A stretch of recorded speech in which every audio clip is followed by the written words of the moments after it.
हरि ओम श्री गुरुशरणम श्री गुरुचरण कमलेभ्यो नमः। सज्जनों, आज का मुख्य प्रसंग है कि कौन किस किस को कब छोड़ देता है। प्रयोग करता है उसका और प्रयोग करने के बाद उसको त्याग देता है, उसको छोड़ देता है। तो आज हमें इन बातों पर ध्यान देना चाहिए कि देखिए, लोग अब किसी का प्रयोग कर लेते हैं, किसी वस्तु का हो या किसी व्यक्ति का हो, किसी पदार्थ का हो, तो उसको प्रयोग करने के बाद कब छोड़ देते हैं। तो आज उन कुछ बिंदुओं को मैं आपको बताना चाहता हूँ। चाणक्य नीति में बताया गया है कि देखिए, काम निकल जाने पर कि काज सरे कछु और है, काज परे कछु और। जब काम पड़ता है तब तो हम उसका प्रयोग करते हैं और काम निकल जाता है, काम सरे तो जैसे रहमन भमरी के परे और नदी सिरावत मोर। रहीमदास जी ने कहा है कि जैसे जब दूल्हा बन के जाता है तो दूल्हे के सिर पर मोहर बांधा जाता है सज्जनों, मोहर और दुल्हन की अमोरी। और जब उनका विवाह का जो परिणय सूत्र बंधन पूरा हो जाता है, विवाह होने के बाद में फिर जो है, और जो मोहर छठ कहती हैं, तो उस मोहर को जिससे शादी हुई थी उसको फिर काम निकल गया तो उसको नदी में जो है सिरा दिया जाता है। तो इसी प्रकार और कुछ ऐसे बिंदु हैं जिनको मैं आपके सामने आज बताना चाहता हूँ।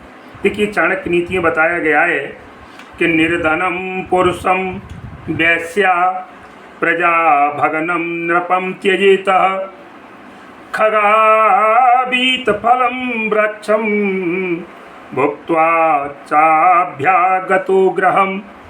सज्जनों, जरा आप देखिए कि निर्धनम पुरुषम वैश्या।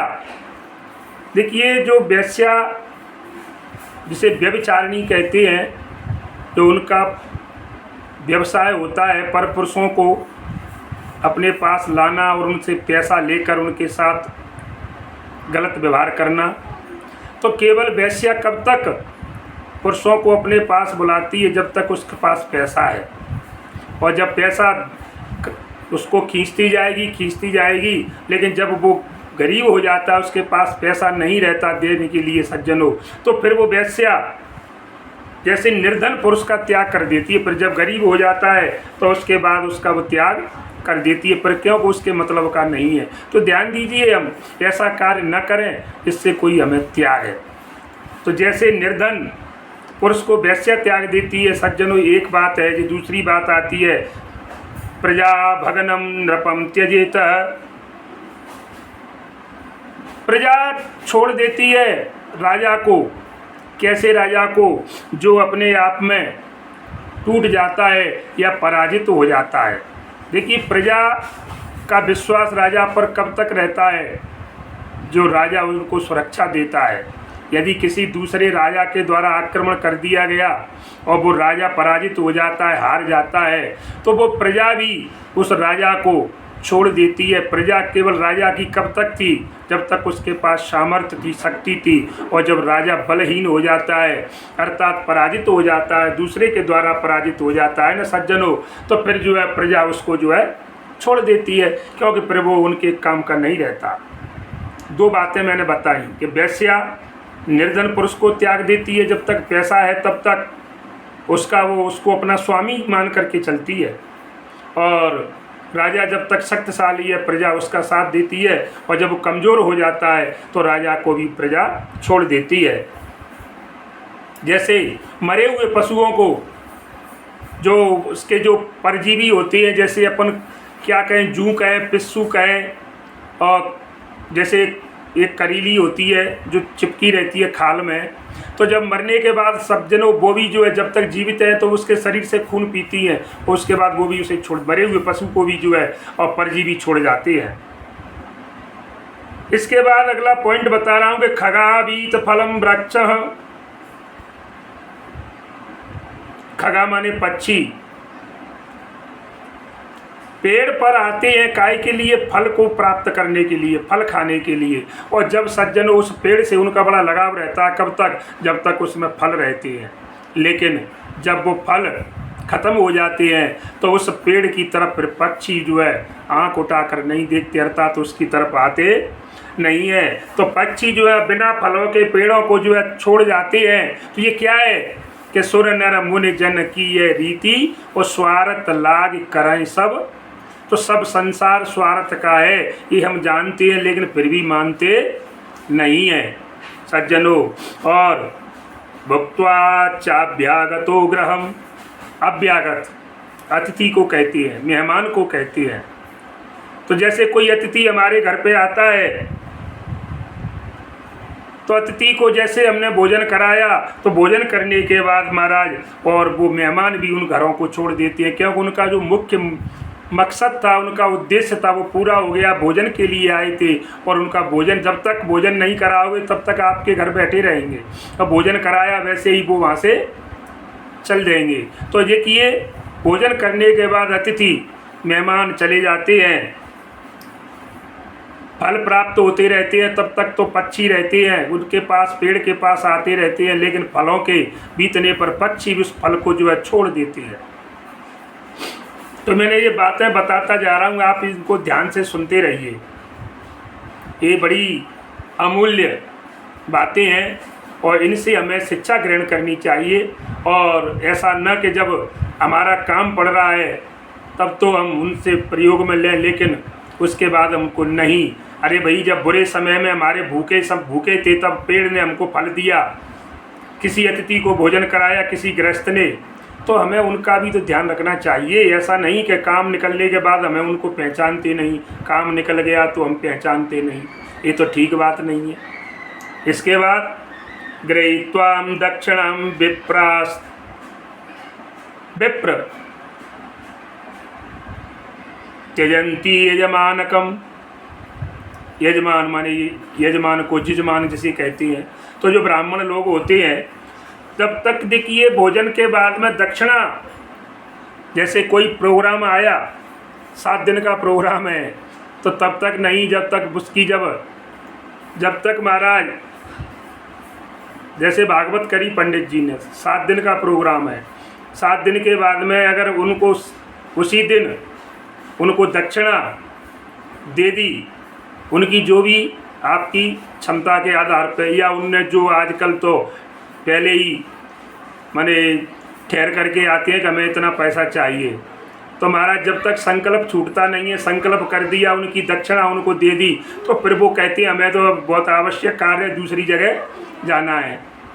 तो वे वहाँ से फिर यजमान को छोड़ करके दक्षिणा को प्राप्त करके ब्राह्मण और दूसरी जगह पकड़ लेते हैं। और जब तक उनको अगर 1 दिन और दक्षिणा में लेट कर दिया जाए तो उनको कोई आवश्यकता नहीं है कहीं दूसरी जगह जाने की, फिर उनके लिए आवश्यक काम नहीं पड़ता।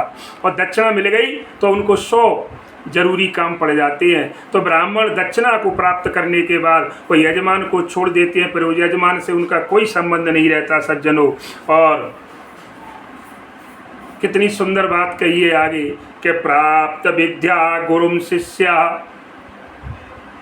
जो शिष्य होता है, छात्र विद्या अध्ययन के लिए गुरुजी के पास जाता है, और जब गुरुजी के पास जाकर वो जिसकी ज़रूरत है, वो किस विद्या को पढ़ना चाहता है, उस विद्या को जब प्राप्त कर लेता है, तो फिर प्राप्त करने के बाद फिर उस गुरुकुल को, गुरु स्थान को छोड़ करके वो अपने घर पे या कहीं भी चला जाता है। लौट कर उनको फिर वापस दोबारा देखने के लिए तक नहीं आता कि चलो जिस गुरु की बदौलत आज हम इतने बड़े विद्वान बने, या किसी पद पर पहुँचे, या किसी व्यवसाय में लगे, अच्छा कार्य करने लगे, पैसा कमाने लगे, तो कम से कम ये हमारा फर्ज बनता है कि जिसकी बदौलत हमने इतने आगे बढ़े, तो उनको जा कर के कम से कम अपने जीवन में कुछ दिनों में अंतर में और उनकी याद करते रहना चाहिए, उनसे बातचीत करते रहने चाहिए, क्योंकि उनकी बदौलत आज हम।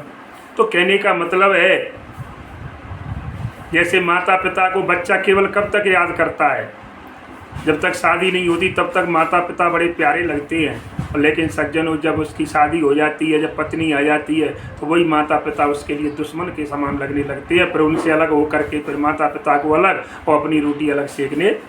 तो ये क्या है? ये कलयुग है। कल ये एक नई बात नहीं है कि ये उनका सबके लिए। तो ये थोड़ी सोचने योग्य, ध्यान देने योग्य बातें हैं जिन पे हमें अमल करना चाहिए।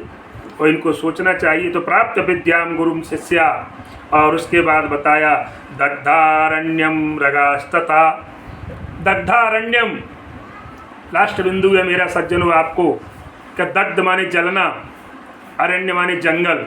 देखिए सज्जनों, जिस प्रकार अगर जंगल में आग लग जाती है तो जिसमें जो रहने वाले पशु पक्षी हैं, जीव जंतु हैं, तो वे उसमें बड़े प्रेम से रहते थे अब तक, तो जब तक आग नहीं लगी। और आग लगने पर उस जंगल को छोड़ करके भाग जाते हैं, लेकिन उसका साथ नहीं देता कोई, इस आग को बुझाने का प्रयास कोई नहीं करता, लेकिन उसको छोड़ करके, क्योंकि जब तक उनको उस जंगल से आश्रय मिल रहा था, रहने के लिए घर मिल रहा था, खाने के लिए फल मिल रहे थे, सभी चीज़ें उनके जीवन उपयोगी सभी वस्तुएं उनको मिल रही थी पशु पक्षियों को। लेकिन महाराज फिर वो जो है, और जब उस जंगल में आग लग जाती है तो उस जंगल को छोड़ करके वो दूर भाग जाते हैं, लेकिन उनकी तरफ कोई देख के ये नहीं विचार करते कि हमको इसने इतना पाल पोस कर बड़ा किया, हम यहीं पर बड़े हुए, सब हुए इसी जंगल में, हम खेले कूदे बड़े हुए, और लेकिन इन पर कोई ध्यान नहीं देता। तो सज्जनों, ये बातें मैंने आपको बताई, कुछ ऐसे बिंदु थे कि गरीब व्यक्ति को वेश्या छोड़ जाती है, हारे हुए राजा को, पराजित राजा को प्रजा छोड़ जाती है, पक्षी जो है बिना फल के वृक्षों को वो इसको जब तक फल थे तब तक तो खाए, लेकिन उसके बाद छोड़ जाते हैं। और मेहमान भी जो है भोजन के बाद उस घर को छोड़ जाता है। और ब्राह्मण को जब तक दक्षिणा नहीं मिली तब तक तो ठीक है, दक्षिणा मिलने के बाद ब्राह्मण भी उस यजमान को छोड़ जाते हैं। और शिष्य गुरु से जब तक पूरी विद्या नहीं प्राप्त की तब तक गुरु के सानिध्य में रहे, लेकिन प्राप्त करने के बाद गुरु जी के और आश्रय को छोड़ करके चले जाते हैं। और पशु पक्षी जंगल में आग लगने पर उस जंगल को छोड़ जाते हैं, जिस जंगल ने उनका पालन पोषण किया। तो सज्जनों, इन सब का निष्कर्ष एक ही है कि जिसने हमको सहारा दिया तो हमें उनका एहसान मानना चाहिए, एहसान बंद होना चाहिए, एहसान फरामोश नहीं होना चाहिए। अरे जब सुख में जिन्होंने हमको सुख दिया है, तो जब उन पर दुख आ रहा है तो उनके दुख में हमें भी शामिल होना चाहिए। मेरा इसका मुख्य बिंदु यही है कि जिसने हमारे साथ अच्छा किया है, तो अगर यदि उसका बुरा समय आ रहा है तो उसके बुरे समय में हमें साथ देना चाहिए। इसका मुख्य उद्देश्य एक ही है कि हमें किसी भी व्यक्ति हो, चाहे कोई जीव हो, पेड़ पौधा हो, गर्मियों में पेड़ की आवश्यकता पड़ती है छाया के लिए, और बरसात आने पर सर्दी में साफ ठंड लगती है, उसके डालों को काट देती हैं। अरे पर अगर डालों को काट देंगे तो गर्मियों में आपको छाया प्राप्त कहाँ से होगी। सज्जनों, तो आप इन बिंदुओं को सुन करके शायद हो सकता है मेरा इनका एक ही उद्देश्य था कि हमें जब तक आपके माता पिता ने आपका पालन पोषण किया, बड़े किए, शादी किया, पढ़ाया लिखाया, विवाह किया, लेकिन उसके बाद क्या आप उनको छोड़ जाओगे? मेरा इसका उद्देश्य एक ही था कि आपका ये धर्म बनता है। अरे आपका धर्म है कि जैसे उनने आपका पालन पोषण किया, बड़े किए, आपको नहलाया धुलाया, आपका सब कुछ व्यवस्थाएं बनाई, तो आपका फर्ज बनता है जब वो वृद्धावस्था में आते हैं, जब वो कमाने लायक नहीं रहते, तो आपका पूरा फर्ज है कि आपको भी उनका साथ देना चाहिए, उनके सुख दुख में शामिल होकर उनकी सेवा, और भगवान की सेवा से भी बढ़ करके माता पिता की सेवा है। और भगवान मान कर नहीं, भगवान है ऐसा कह कर के, देखो श्री कृष्ण भगवान ने कहा है कि श्रीमद् भागवत कथा जो आप सुन रहे हो वो कथा नहीं है। इस श्रीमद् भागवत की जो पोथी पुस्तक है वो स्वयं मैं श्री कृष्ण हूँ। रामचरितमानस में भगवान स्वयं श्री राम जी से विराजमान है। तो ऐसा सोचकर हमें वेदों का अध्ययन करना चाहिए, ग्रंथों का अध्ययन करना चाहिए। और मैं तो एक ही बात कहूँगा, सभी जो आजकल के बच्चे इस चकाचौंध की दुनिया में डूबकर विदेशी सभ्यता को अपना करके अपने माता पिता को छोड़ रहे हैं, उनसे बार बार आग्रह करूंगा लौट करके आएँ और आकर के अपने माता पिता का विशेष ध्यान रखें। आपका जीवन बड़ा सुखमय रहेगा, आप पुण्यात्मा पुत्र कहलाओगे, आपका संसार में यश होगा, कीर्ति बढ़ेगी। और जो अपने माता पिता की उनके साथ अन्याय करते हैं, उनके साथ गलत व्यवहार करते हैं, उनके साथ उल्टे सीधे वातावरण क्रियाकलाप करते हैं, उल्टा बोलते हैं, जवाब देते हैं, ऐसे पुत्र कभी जीवन में सुख को प्राप्त नहीं कर सकते, क्योंकि उनका श्राप को कोई काटने वाला नहीं है और उनके आशीर्वाद को भी फिर कोई तोड़ने वाला नहीं है। तो सबसे हमारा एक ही फर्ज है, हमें माता पिता का आशीर्वाद प्राप्त करते रहना चाहिए और उनके श्राप के भागी न बने। इसी के साथ सज्जनों, जय श्री राम, जय हनुमान।